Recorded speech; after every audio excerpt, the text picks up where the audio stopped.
Hello! Vous avez un moment? On va faire une vidéo. Aujourd'hui, on parle SEO. Hey!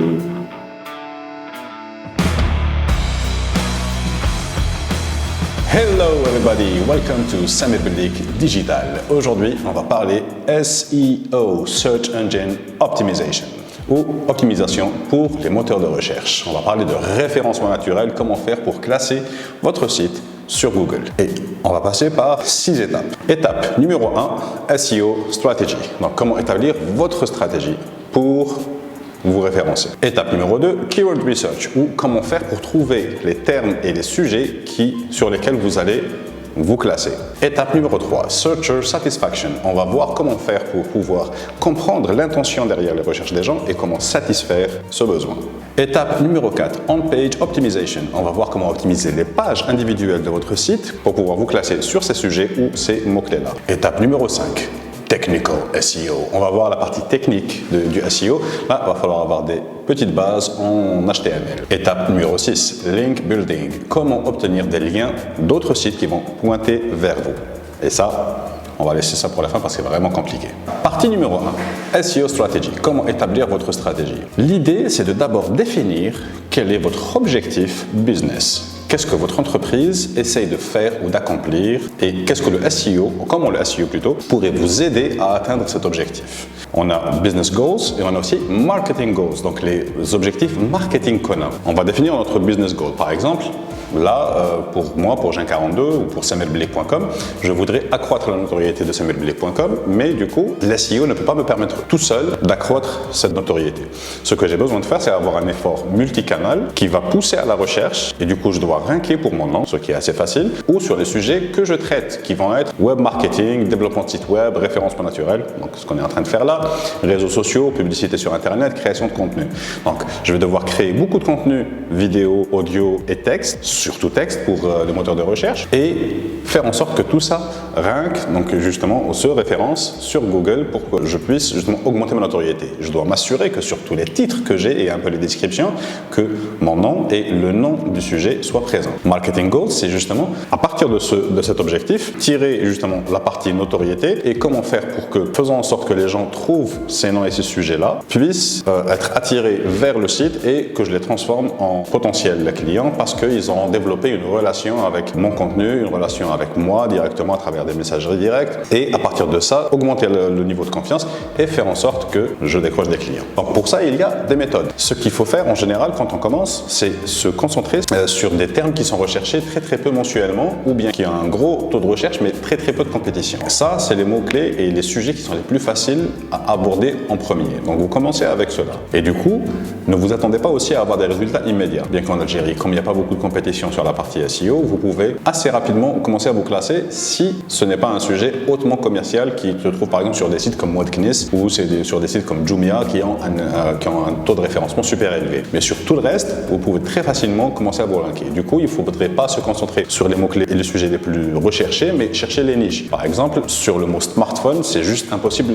de se classer. Par contre, si vous cherchez petit smartphone, budget, Algérie, rose, là déjà vous avez beaucoup plus de chances de vous classer que si vous allez que sur le mot smartphone tout court. Il y a des petites techniques comme ça où il faut chercher justement les mots-clés de niche en rajoutant des descriptifs qui sont de plus en plus précis par rapport à ce que vous faites. Comment est-ce que vous allez procéder après avoir attaqué le premier, soit avec un faible volume de recherche et du coup pas de compétition ou bien très peu de compétition sur un grand volume de recherche, vous allez avoir un objectif en tête qui va être sur les 3 à 6 mois pour pouvoir avoir de très bons résultats. Ensuite, sur la prochaine partie des 6 à 9 mois, vous allez commencer à attaquer des mots-clés qui sont de plus en plus compétitifs. Par la suite, sur des délais de 12 à 18 mois, là, vous allez commencer à attaquer des mots-clés qui sont extrêmement compétitifs. L'idée, c'est que vous allez commencer à construire votre potentiel de classement sur Google avec ces petits mots-clés, ce qui va vous aider à attaquer plus facilement les mots intermédiaires et ensuite les mots-clés les plus compliqués. En fait, comme vous allez aussi travailler sur votre nom de marque, donc le brand name que vous avez, vous allez de plus en plus associer ces sujets à votre brand name. Le brand name va prendre de plus en plus d'importance et de classement. Les gens vont de plus en plus les rechercher.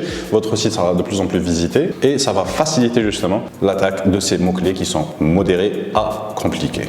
La deuxième partie, c'est le Keyword Research, ou comment faire des recherches de mots-clés. La première chose à faire, c'est comprendre quel est l'environnement dans lequel vous êtes en train d'évoluer et quels sont les termes qui sont utilisés en général. Et ce qui vous permettra de pouvoir établir une stratégie SEO beaucoup plus cohérente. À partir de là, vous allez faire une liste de ces mots-clés, justement, qui vous correspondent et qui sont très intéressants pour votre business, ce qu'on appelle un portefeuille de mots-clés. Mais surtout, ils doivent être potentiellement atteignable en termes de référencement. Si vous allez sur des mots-clés qui sont très loin de votre portée, c'est-à-dire que vous avez un domain score, c'est le score qu'on peut donner pour un nom de domaine par rapport à son potentiel de référencement, il va de 1 à 100. Si vous êtes à moins de 10 et que le mot-clé, les mots-clés que vous cherchez, les sites qui sont rankés sont plus dans les 80-90, ça va être limite impossible de le faire. Si vos concurrents sont des Google, des YouTube, autres sites super connus, oubliez-les, allez vers de la niche. Donc si vos concurrents par contre sont dans les 20-30, c'est beaucoup plus atteignable. Et du coup, vous devez d'abord mettre la priorité sur les mots-clés qui sont les plus faciles à atteindre avec le maximum de retour sur investissement. C'est-à-dire que vous allez définir, on va dire, un tableau où vous allez avoir, par exemple, donc la liste des liens que vous avez, la liste des mots-clés par lien, ensuite le score de chacune des pages, page score, il y a plein d'outils qui vont vous donner ça. Et ensuite, vous allez voir donc le temps de chargement de la page, un critère pour la qualité du contenu et par la suite, donc le keyword difficulté, la difficulté du mot-clé. Il y a des outils aussi qui vous calculent ça par rapport à la concurrence et par rapport à votre potentiel et le volume de recherche qui existe. Et ensuite, vous allez rajouter une colonne à la fin qui va être une colonne qui va parler de objectif business. Donc, à quel point, c'est un score sur 10 par exemple, à quel point est-ce que ce mot-clé est intéressant pour notre business? À partir de tous ces éléments, ceci vous donne un tableau de décision qui va vous aider justement à choisir quels sont les mots-clés sur lesquels vous allez aller. Vous devez aussi faire la différence entre ranker pour le mobile et ranker pour le desktop. Donc, le classement est très différent sur Google entre desktop et mobile. Vous devez avoir le même tableau dont j'ai parlé pour mobile et pour desktop. Et du coup, vous allez avoir justement la même stratégie mais divisée en deux, où vous allez targeter différents mots-clés, dépendant de quel appareil vous allez utiliser. Donc, pour comprendre un peu comment tout ça fonctionne, vous avez ce graphe où vous avez de ce côté cette barre qui représente le nombre de recherches par mois, cette barre qui représente le nombre de mots-clés et ce graphe qui va nous donner justement la difficulté. Plus vous êtes de ce côté, plus il y a des mots-clés qui sont très recherchés, mais plus la compétition est élevée. Donc là, on va avoir les mots-clés les plus compliqués sur lesquels on va devoir se classer. Par là, nous avons plein de petits mots-clés avec des tonnes de recherches. Par contre, chaque mot-clé individuel a très peu de recherches, mais c'est très facile de se classer. Et là, au milieu, justement, vous allez avoir un peu de tout. Vous allez avoir des mots-clés avec beaucoup de volume et pas beaucoup de compétition, et des mots-clés avec beaucoup de volume et beaucoup de compétition, des mots-clés avec peu de volume et beaucoup de compétition. Bref, il y a un peu de tout. L'idée, c'est de commencer par là et graduellement commencer à monter sur tout ce qui n'est pas difficile pour ensuite pouvoir attaquer ceux qui sont difficiles ici et finir par là. Et du coup, en prenant tout ça en compte, vous allez devoir sortir un tableau qui ressemble un peu à ça. Où là, vous avez les mots-clés, le volume de recherche, la difficulté, le taux de clic, la valeur pour notre entreprise, la priorité et le type de résultat sur le moteur de recherche. SERP, c'est Search Engine Result Page. Voilà un exemple qu'on peut utiliser. Sur ce mot-clé, on va prendre par exemple des pulls pour une équipe de foot FC Jersey et on va voir ce que ça donne. Donc vous avez le volume, la difficulté, taux de clic organique, business value, la priorité et le type de résultat qui vont apparaître. Troisièmement, on va attaquer Searcher Satisfaction. Comment satisfaire les recherches des internautes. Sur la partie Searcher Satisfaction, on va devoir donc imaginer un scénario. Imaginons qu'on a quelqu'un qui est en train de chercher à partir en vacances en Italie. Il va chercher meilleurs endroits à visiter en Italie. Il va falloir que nous, pour nous classer par rapport à cette recherche, qu'on comprenne ce qui se passe dans la tête de ces internautes-là qui sont en train de faire ces recherches. Et qu'on ait de l'empathie envers qu'est-ce qu'ils veulent voir comme type de résultat. Pas le type de contenu en lui-même, c'est-à-dire qu'on ne va pas mentir, mais on va présenter ça de la meilleure manière possible dans un site qui est le plus facilement accessible, qui a une interface super sympathique, et ainsi de suite. La priorité numéro 1, il faut répondre à la recherche de l'internaute de manière compréhensive et avec ce qu'on appelle de l'autorité. Il faudrait présenter un site qui soit facile à utiliser, rapide en téléchargement, agréable à naviguer, quelque chose qui nous fait plaisir à utiliser. Ça, c'était la première question qui était meilleurs endroits en Italie. Quelle est la prochaine question logique qui viendrait après ça? Ça peut être les hôtels, ça peut être les restaurants, ça peut être les billets d'avion, ça peut être plein de choses. Donc d'après justement comment ça va se passer dans la tête des internautes, il faudrait donner justement dans la même page les autres étapes, les prochaines étapes. Donc que ce soit du contenu texte, vidéo, image, que ce soit des outils, que ce soit des liens vers d'autres pages, quel serait le meilleur moyen de répondre justement à la suite sur cette page-là? toujours le concept de l'empathie. Et bien sûr, essayez toujours de rajouter quelque chose en termes de créativité et de contenu qui vous donne un avantage à long terme. N'essayez pas d'attaquer quelque chose qui est juste immédiat maintenant, promotion pour décembre ou un truc comme ça. Non, essayez de faire quelque chose qui vous donne un avantage sur le long terme. Le type de promotion instantanée, c'est bien aussi, mais pas pour le référencement. Vous voulez quelque chose qui soit ce qu'on appelle le content evergreen, quelque chose que les gens vont pouvoir chercher à très long terme. Je ne sais pas, par exemple, si on va parler toujours des meilleurs endroits à visiter en Italie, chacun de ces endroits, faire un article qui va expliquer l'histoire de cet endroit, une vidéo qui présente justement quelqu'un qui est en train de vlogger en expliquant cet endroit. Imaginez un concept puisse être à grande valeur ajoutée justement pour les internautes. L'autre chose à surtout ne pas faire, c'est avoir une expérience qui va pousser les gens à quitter votre site et aller voir un autre site sur cette page de recherche. Si assez de gens font la même chose, au fur et à mesure, Google va commencer à vous baisser dans les résultats et faire monter vos concurrents qui présentent une meilleure expérience. Ça peut être, dès que je rentre dans le site, vous essayez de me vendre quelque chose. Il y a un pop-up qui arrive, le site se charge lentement, le contenu n'est pas forcément compréhensif ou facile d'accès. Tout ce qui est une mauvaise expérience, à éliminer ou à améliorer justement sur votre site. Partie numéro 4, on-page optimization. Comment optimiser vos pages, ce qu'on appelle aussi le keyword targeting. Donc comment cibler les mots-clés pour les pages. Notre liste va commencer par 1. Il faudrait que votre titre soit bien rempli en mots-clés et qu'il soit très intéressant à lire et qu'il soit correctement décrit. Étape numéro 2, votre description soit designée pour pousser au clic. Dès que j'ai lu la description, ah oui, ça répond à mon besoin. Étape numéro 3, l'URL que vous avez sur la barre, le titre doit être là-bas. Ça doit être descriptif et représentatif de cours aussi, donc pour pouvoir pousser les gens à cliquer dessus aussi, dont on peut se rappeler facilement. Ensuite, le premier paragraphe que vous avez, il doit être designé pour apparaître facilement dans les snippets, donc les petites options qui vont rajouter donc les answer box sur Google ou bien les images, ou bien ça dépend de quel résultat apparaît dans ce type de recherche. Et ensuite, utilisez vos mots-clés de manière intelligente dans le titre, dans la description, dans le premier paragraphe, dans le contenu de la page et dans les liens internes quand vous allez créer ce qu'on appelle le texte d'ancrage, donc le truc en bleu qui est cliquable mais c'est pas un lien, c'est du texte. Donc ça, ce qu'on appelle le titre d'ancrage, il faudrait mettre les bons mots-clés à ce niveau-là. Aussi, il faut savoir qu'avant, on designait chaque page pour répondre à un mot-clé. Ce n'est plus le cas aujourd'hui. Dans l'univers dans lequel on vit aujourd'hui et comment Google fonctionne, on s'intéresse plus à une page par intention de recherche. Quelle est l'intention de recherche à laquelle cette page répond? Donc comme on l'a dit au début, en faisant partie d'empathie et comprendre quelle est l'intention de recherche derrière la recherche, donc le mot-clé que les gens ont tapé, vous pouvez avoir plusieurs mots-clés qui répondent à la même intention de recherche et qui sont tous dans la même page. Et chacune de ces pages va répondre à une intention de recherche. Aussi, tout ce qui est snippets, les options de plus qu'il y a dans le moteur de recherche, que ce soit answer box, vidéo, photo, quel que soit le type d'options qui apparaissent en plus des 10 résultats en lien sur Google, vous devez optimiser votre contenu par rapport à ça. Quand il s'agit de photos par exemple, n'oubliez pas de mettre le titre et la description de la photo. Les noms des fichiers, ce serait bien aussi de mettre une bonne description dans le nom du fichier directement. Et vous devez aussi faire en sorte de les stocker, ces images par exemple, ou pas les vidéos parce que ça c'est autre chose, mais pour les images qu'elles soient stockées dans le même domaine ou dans le même sous-domaine.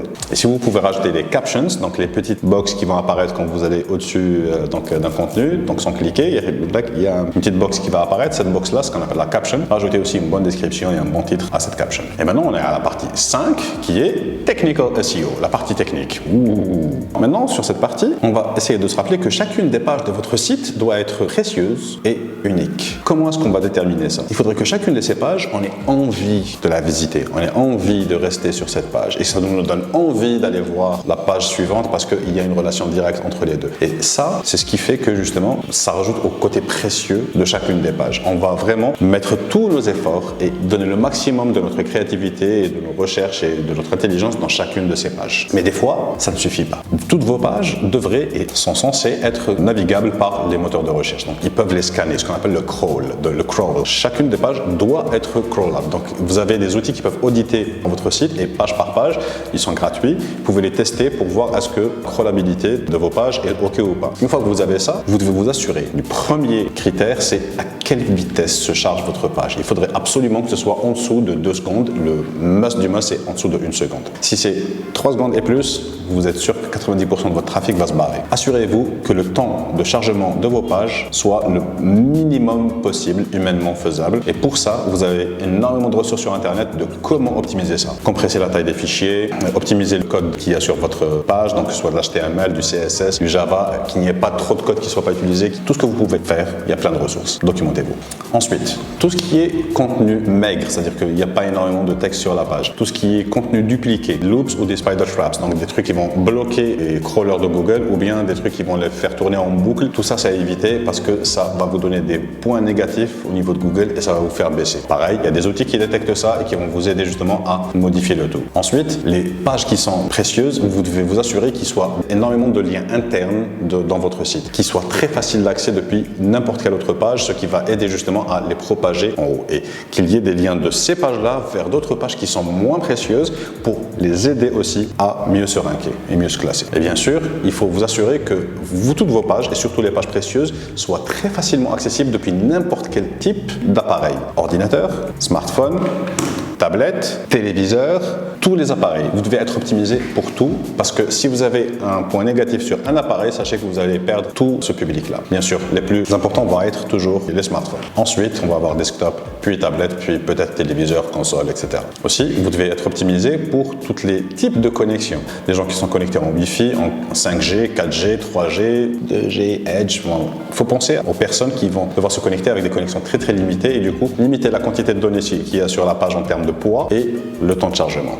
Utilisez l'HTTPS, donc sécurisez vos domaines avec des certificats SSL. Ils sont gratuits, votre hébergeur les fournit sûrement. Si ce n'est pas le cas, changez d'hébergeur. Ce qui nous amène à la sixième partie qui est link building. Comment faire pour attirer des liens qui vont pointer vers votre site? Comment pousser d'autres sites à mettre des liens qui envoient vers le vôtre? Pourquoi est-ce que ces liens sont si importants pour le SEO? En fait, c'est le critère numéro 1 en termes de classement. Et pourquoi on l'aborde en dernier? C'est parce que vous ne pouvez pas vraiment faire du link building si vous n'avez pas fait tout ce dont on a parlé au début. Le link building, c'est vraiment convaincre quelqu'un, un être humain, sur son site, créer un lien qui va mener vers votre site. Si vous êtes dans le business du site web, vous savez que plus les gens vont rester sur votre site, plus vous allez pouvoir ranker et plus vous allez avoir de revenus, que ce soit publicitaires, plus de classements, donc plus de prospects, donc plus de clients. Bref, on n'aime pas quand les gens quittent notre site. Mais du coup, on va avoir besoin que ces gens-là mettent un lien qui va potentiellement pousser les gens à sortir de notre site. Il faudrait qu'il y ait un gros avantage, il faudrait qu'ils aient très très bonnes raisons pour que ce soit plus intéressant que garder les gens sur leur site. Et pour ça, il faudrait que notre site, ou sur la page vers laquelle ils les envoient, soit une page tellement intéressante, avec une valeur ajoutée tellement élevée, que ça leur donne envie de le faire. Ça va se baser sur la qualité du contenu qu'on va faire, le relationnel qu'on a avec les gens, donc c'est un peu de la relation publique ou de la relation presse, et bien sûr, surtout, la qualité et la valeur ajoutée du contenu qu'on a fait. Mais pourquoi est-ce que c'est si important? C'est parce que Google, quand il a commencé, il a déterminé que ça c'était le facteur numéro 1, parce que quelqu'un qui pointe un lien vers votre site est en train de recommander votre site. Plus il y a de sites qui vous recommandent, plus vous avez de l'autorité et plus vous allez augmenter. C'est comme dans la vie. Imaginez que j'ai envie d'aller voir un médecin et j'aimerais bien que ce soit un bon médecin qui prenne soin de tel ou tel problème. Et vous posez la question autour de vous et tout le monde pointe vers le même docteur. Ce docteur, il a construit une solide réputation et tout le monde le recommande. C'est la même chose pour les sites web. Tous ces gens qui vous ont recommandé ce docteur, c'est comme si c'était plein de sites qui sont en train de pointer vers le même site web, le site web de ce docteur par exemple. Maintenant, comment Google va mesurer la valeur de tous ces liens? Tous les liens n'ont pas le même poids. Si je me fais pointer depuis un blog qui a été publié hier pour la première fois ou si je me fais pointer depuis le New York Times, ces deux liens n'ont absolument pas la même valeur. Celui-ci est beaucoup plus important que l'autre. Pourquoi? Google va d'abord déterminer que ce lien-ci vient d'un domaine vers lequel pointent énormément d'autres sites. Il y a énormément de sites qui pointent vers le New York Times pour citer des articles et toute autre chose. Numéro 2, il va déterminer aussi sa valeur par rapport à la diversité de ces domaines. Est-ce que c'est uniquement des .com ou est-ce qu'il y a des .com, .fr, .dz, .us, super diversification. Et ensuite, est-ce que le lien qui pointe vers ça, est-ce que c'est un lien qui est en nofollow ou follow? Donc si c'est un follow, excellent. Si c'est un nofollow, ça sert à rien. Est-ce que c'est un lien qui est index, non index? Donc si c'est non indexable, ça sert à rien. S'il est indexable, c'est bien. Enfin, c'est pas que ça sert à rien, mais c'est beaucoup plus bas en termes d'intérêt. Et ensuite, est-ce que le lien vers lequel il pointe, est-ce que c'est un lien nu ou alors est-ce que c'est un lien qui est en mode texte d'ancrage et donc il a un mot-clé en plus? Ça, c'est encore plus important et beaucoup plus précieux. Ça, ce sont des critères que Google prend en compte. Maintenant, comment est-ce qu'on fait pour pouvoir construire ces liens externes? Première méthode qui est la plus utilisée, c'est